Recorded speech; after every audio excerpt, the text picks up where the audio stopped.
Power లేని వాళ్ళు power presentation ఎందుకు సార్? మాట్లాడితే గత పాలకులు ఎన్నిసార్లు మాట్లాడతారో ఆ మాటకు కూడా విసిగి వేసారిపోతుంది. గత 10 సంవత్సరాల నుంచి మేము ఏం చేసాం చెప్పండి. గత 10 సంవత్సరాల నుంచి మేము ఈ రాష్ట్రాన్ని ఏం అభివృద్ధి చేసాం చెప్పండి. మేం చెప్తాం గత 10 సంవత్సరాల నుంచి మీరు ఏం దోసుకున్నారో, మీరు ఆర్థికంగా ఏ స్థాయి నుంచి ఏ స్థాయికి వచ్చారో, మీరు ఆర్థికంగా ఎక్కడి నుంచి ఎక్కడ ఉన్నారో, మీ నాయకులు కానీ మీరు కానీ మీ జీవన విధానం ఎంత మారిపోయిందో, తెలంగాణ ప్రజలు ఎంత వెనకబడ్డారో, మీరు ఎంత ముందుకు పోయారో మేము చెప్తాం.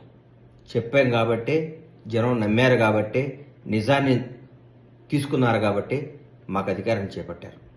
అధికారం చేపట్టి నెల రోజులు కాకుండా కూడా మీరు అప్పుడే ఎందుకు సార్ అంత ఆతృత, ఎందుకు అంత బాధ, ఎందుకు అంత భయం? కాంగ్రెస్ ప్రభుత్వం అద్భుతంగా పరిపాలిస్తుందనా? కాంగ్రెస్ ప్రభుత్వం ముఖ్యమంత్రి గారు మంత్రులందరూ ప్రజలు అందుబాటులో ఉన్నారనా?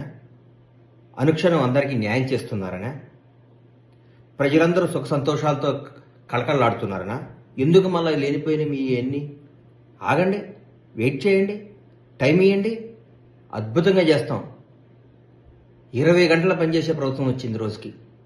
అందుబాటులో ఉండే ముఖ్యమంత్రి గారు వచ్చారు, ప్రజల మనసులో ఉండే మంత్రులు వచ్చారు.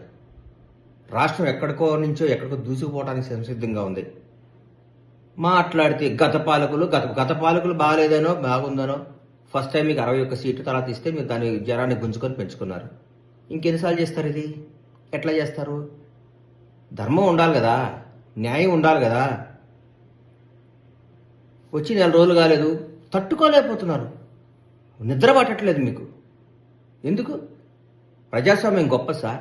మీరు బాగా చేయలేదు, మాకు అధికారం ఇచ్చారు, మళ్ళీ 5 ఏళ్ల తర్వాత మా తీర్పు చేసి మళ్ళీ మాకు ఇస్తారు. మళ్ళా ఒకవేళ ఇవాళ కూడా చెప్తున్నాం, మేము తప్పు చేస్తే జనం మమ్మల్ని శిక్షిస్తారు, కానీ ఆ పరిస్థితి రానియం. మేము ఆగండి, ఓపిక పట్టండి.